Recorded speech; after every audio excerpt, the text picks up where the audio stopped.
Hola, ¿qué tal? Pues vamos a explicar cómo se realizan los asientos contables, ¿de acuerdo?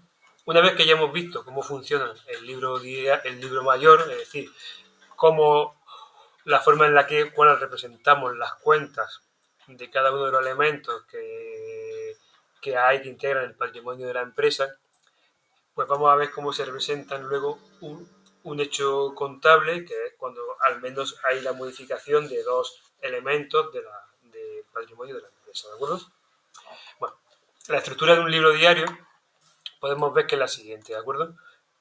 Número de asiento, pues, habría que decir qué número de asiento, los asientos van por orden, empezando por el asiento de apertura, que es el 1, la fecha en la que se realiza el asiento, la descripción del hecho que se está contabilizando y el debe y el haber, ¿vale? Esto sería un tipo de estructura. Nosotros pues vamos a utilizar quizás una más parecida a esta que viene aquí, o podéis utilizar la plantilla que os compartí de Excel, en la cual pues, podemos realizar los distintos asientos del libro diario, ¿de acuerdo? Entonces, número de asiento, fecha en la cual se produce el asiento. Nosotros también podemos utilizar esa parte y escribirla en la parte superior del asiento. Y luego las cuentas que intervienen. En este caso, por ejemplo, nos dice que se realiza una aportación por parte de los propietarios de 10.000 euros en caja y 20.000 en la cuenta de banco. Vale. Vamos a analizarlo. Como son aportaciones de los propietarios, al comienzo de la actividad de la empresa estamos hablando de capital social. El capital social es una cuenta de patrimonio neto. Cuando aumenta o aparece el patrimonio neto, acordaros que aparecía y se reflejaba en el haber. Caja y banco son cuentas de activo. El activo cuando aparece o cuando aumenta va en el debe. Pues ese mismo pensamiento contable es el que utilizamos ahora a la hora de realizar los asientos.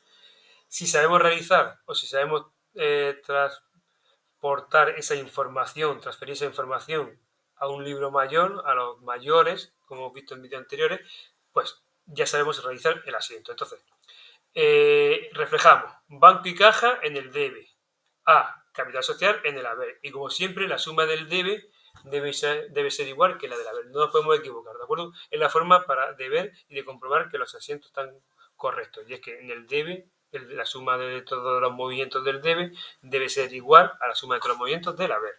Lado izquierdo, lado derecho. Entonces aquí tenemos un ejercicio resuelto donde vienen varias situaciones, hechos contables que se pueden producir en la empresa. Vamos a ir comentando algunos, no todos, y vamos a explicarlos, ¿de acuerdo? Para que luego podáis traspasar esa información a los asientos, al libro diario. Bueno, mira, estamos hablando de la empresa La Sirenita, que se dedica a la compra y venta de disfraces. Es importante que sepamos siempre cuál es la actividad de la empresa, puesto que si se dedica a comprar y vender disfraces, eso sería las mercaderías que utilizaría, ¿de acuerdo? La empresa.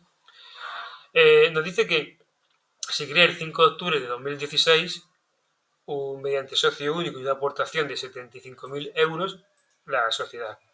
Esa aportación de 75.000 euros está compuesta de 25.000 euros que van 50.000 que se ingresan en la cuenta corriente, 2.000 que se deja en la caja de la empresa y el resto para adquirir diversos mobiliarios. Bueno, pues reflejamos el asiento, ¿de acuerdo?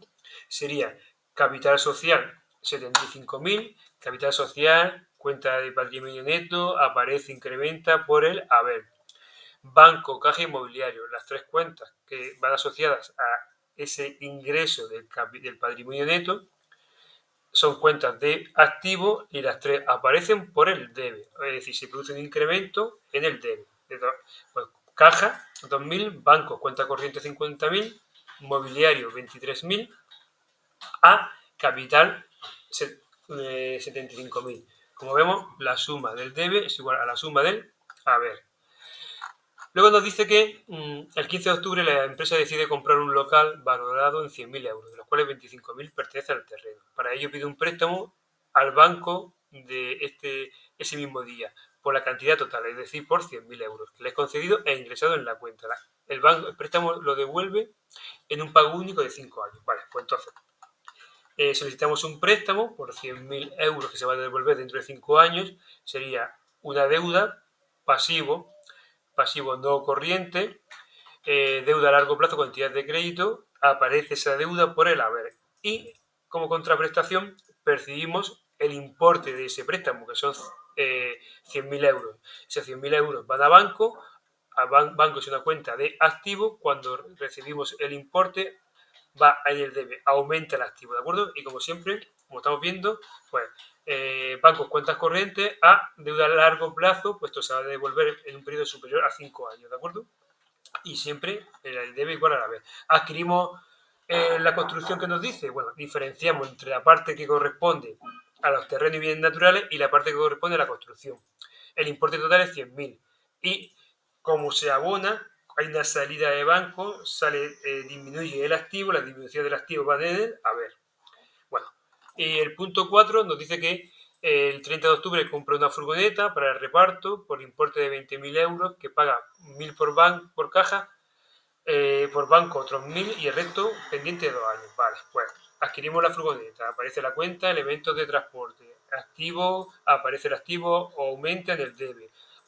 Sale dinero de la caja, disminuciones de activo, las disminuciones de activo en el haber. Banco, disminuciones de activo también del haber. Y aparece una deuda, lo que queda pendiente queda pendiente de abonarlo a largo plazo a un proveedor de inmovilizado. Ojo, no dice letras ni efectos, sino proveedores. Cuenta 173. Aparece una deuda, las apariciones de deuda que son de pasivo, en este caso no corriente, cuando aparecen por el lado derecho del mayor, es decir, por el haber, y nosotros en el diario también lo situamos en la misma posición. La suma del debe igual que la del haber. Luego nos dice, punto 6, que paga 3.000 euros a cuenta de la furgoneta que hemos visto anteriormente. Bueno, pues si se abona 3.000 euros, disminuye la deuda a largo plazo. Esa disminución de la deuda a largo plazo, como es una disminución de la deuda de pasivo no corriente, se hace en el debe. Sale dinero de banco, disminuye el activo, disminución del activo en el haber, ¿vale? En este caso, pues aquí tenemos el asiento, 173, proveedores de inmovilizado a largo plazo a banco. Y por último, nos dice que el 15 de noviembre compra un ordenador por 1.500 y lo deja a pagar en 6 meses. Vale. Adquirimos el ordenador, la adquisición del ordenador es el incremento del activo, cuenta 217, equipos para procesos de información, entra el ordenador, aumenta el activo, aumento de activo en el debe y aparece una deuda con un proveedor de inmovilizado. En este caso, como se va a abonar en un periodo de 6 meses, sería proveedor de inmovilizado a corto plazo. Número de cuenta 523. Aparece una deuda, esa aparición de la deuda, que en este caso pasivo corriente, al aparecer la deuda, cuando aparece o incrementa el pasivo en el haber, ¿de acuerdo? Y como siempre por asiento cuadrado. Bueno, pues esto sería la forma en la cual tenemos que ir pensando el pensamiento contable asociado a los asientos, ¿de acuerdo? Y aquí posteriormente ya nos realiza el balance de situación con todas las cuentas que han intervenido en el ejercicio y se da por finalizado la actividad. ¿Vale? Entonces, que nos quede claro que es muy importante saber situar y colocar las cuentas o el movimiento de las cuentas en los mayores, puesto que igual que se coloca y se funciona en el mayor, funcionará en el libro diario. Simplemente que los mayores vamos utilizando un mayor para una cuenta en concreto, para un elemento de la contabilidad, y en el diario ya aparecen dos o más asociados a los hechos contables, ¿de acuerdo? Venga, pues seguimos viendo más vídeos.